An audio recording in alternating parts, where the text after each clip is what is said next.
So after months of waiting, we have finally seen all the liveries for the 2025 season, and here's my top 10. Let me know in the comments who you think has the best and the worst livery in 2025. Subscribe to the channel and let's get on with it. So in 10th, Red Bull. Now, the Red Bull livery actually is a really good livery if it wasn't used for the last 10 years. I absolutely hate when teams just use the same livery over and over again. It is so boring. It's like, imagine your favourite football team using the same kit for the last 10 seasons. It's just, you'd hate it, wouldn't you? And I'm not saying Red Bull are my favourite team, by far they're not. They're probably like my least favourite team. But for livery, to use the same livery again, it's just stupid. If you're the Red Bull livery designer, you have honestly got the easiest job in the world because you don't have to do anything all year. You just sit on your ass, you watch the races, and it's all sound. The only thing that's changed on a Red Bull livery in the last few years is the second driver number. So in 9th, we're going for Aston Martin. Aston Martin usually pull out the best livery of the season. However, this time,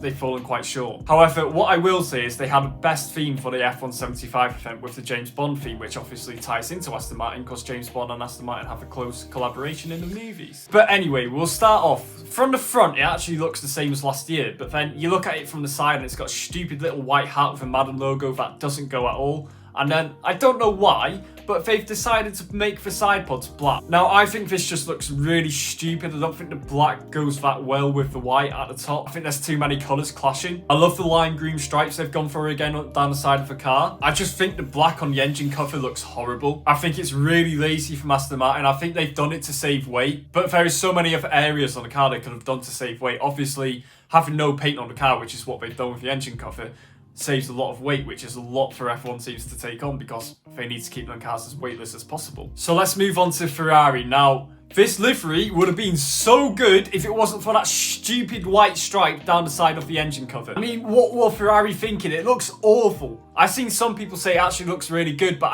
I can't understand it. I think it looks absolutely terrible. I will say I like the shade of red they've used. I think it looks really good on the car. I think the Ferrari always looks better when they use a darker shade of red. I think if they made a whole engine cover white, it wouldn't have looked this bad because that's what they did in 2016 and that didn't look bad at all. And then the rear wing wouldn't have looked terrible either because the white would have gone on the rear wing with the engine cover. I'll be honest, I know this is controversial, but I don't even mind the blue HP logo. I don't think it looks as bad as other people are saying. If they just left the engine cover red, this would have been the best livery. However, it's just completely ruined because of that. I love the red tyre covers. I think they look amazing on the car. I think another problem with this livery, it looks a bit like an advertising board. Obviously, Ferrari being the biggest team in F1, they're going to have so many sponsors they have to put on the car, which obviously restricts them a bit with their livery. But I feel like there's still a better way they could have gone about with where they place some of the sponsors on the car. I think it just looks all a bit jumbled up. Also, they've got a blue IBM logo on the rear wing and it looks absolutely horrible. We've seen in the past Ferrari have put their own logo on the rear wing and it just looks so good.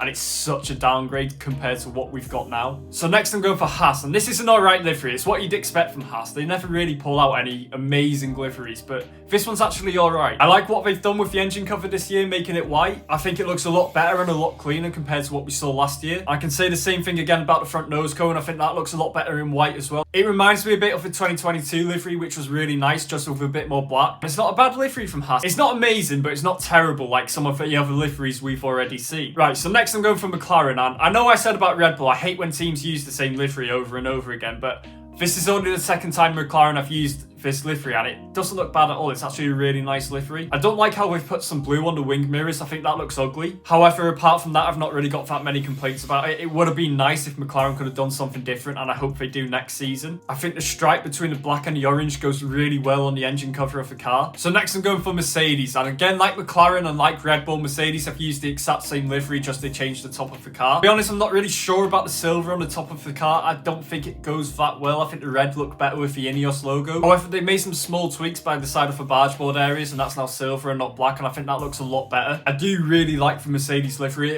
It reminds me a lot of the 1998 and the 1999 McLaren liveries, which are some of the best F1 liveries of all time. But yeah, they've not really done too much different, just added a bit more silver onto the car. Some of it that makes it look better, some of it makes it look worse, and let's move on to the next team. Okay, so Alpine are in 4th, and I'll be honest, when I first saw this livery on the F1 75 live show, I wasn't a massive fan. I thought the pink and the blue clashed way too much. However, as I've looked at it a bit more, I've grown to really like it, and it's a huge improvement compared to what we saw last year with Alpine when they just took the piss with weight saving and just hardly put any paint on the car at all. It's nice to see they made the car blue again because blue is one of my favourite colours. As much as the pink makes it look like a Ben & Jerry car, it's kind of going quite well with it as you look at it more. What I would say they could have done to improve this livery is not made the front nose all pink. I don't think that goes too well. I feel like if they kept the front wing end plates pink and just made the front nose blue, it would have been so much better and maybe one of the best liveries. But yeah, for Alpine, it's a huge improvement compared to last year. I'm so glad they've moved away from the black livery they had.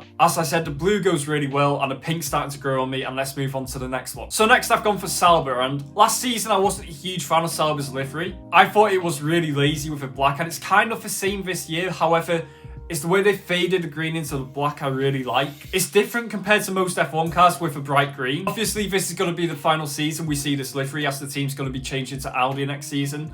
And I don't think Audi are going to want to have green and black on the car. As I said, I love the way the green fades into the black. I think it goes really well, and they've done a good job on that. And it's a really good improvement on last year's livery for Sauber. In second, I'm going for Racing Bulls, and it's good to see they've gone away from the Toro Rosso 2017 to 2019 livery. And the one they've gone for really does remind me of the 2020 Red Bull at Turkey. I love what they've done with the back of the car, using the little balls to fade it into the blue from the white. My huge complaint though with this livery is the yellow on the engine cover. I think it shouldn't be there at all. I know it's Red Bull branding and it kind of has to be, but I feel like it would have been so much better if we just had a Red Bull and none of the yellow, and they just kept that white. And the same goes for the front nose cone. I feel like if they got rid of the yellow, this would have been an all-timer. Or even if they made it blue, I think it would have gone a lot better, but I don't think the yellow goes with the white. Also, this could just be my OCD, but on the front of the car, the numbers are blue, but on the back of the car, they're red, and that kind of does my head in a little. But I guess that's more down to personal preference. Overall, it's a really, really good livery. I do really like it. They just should have got rid of the yellow. So in first, I'm going for Williams, and I feel like this might shock a few people. I'll be honest, I've not really been a huge fan of the Williams liveries over the last few seasons. I actually really like the one in 2021 and 2020. Apart from that, none of the other ones really stood out to me. However, I love how the dark blue fades into the light blue, and I think it makes it look really clean. I think the Duracell sponsorship on the top of the car is really clever and great marketing. Obviously, Williams have a new title sponsor now, which is Atlassian. So obviously, they had to find a way to incorporate that into their livery, and I think they've done a really good job at doing that. Overall, I just think this is a really good, clean livery, and it's quite solid. And I really like it, which is why I've put it at the top. That might be more down to personal preference, because blue is my favourite colour. But that's what it's all about, isn't it? Personal preference. Some people will think the Ferrari's the best one, however, I think it's one of the worst ones. Anyway, let me know in the comments what you think is the best livery. I feel like there's going to be people who disagree with me on this, but that's fair enough, that's your opinion. Subscribe to the channel for more F1 content like this, and I'll see you all in the next one.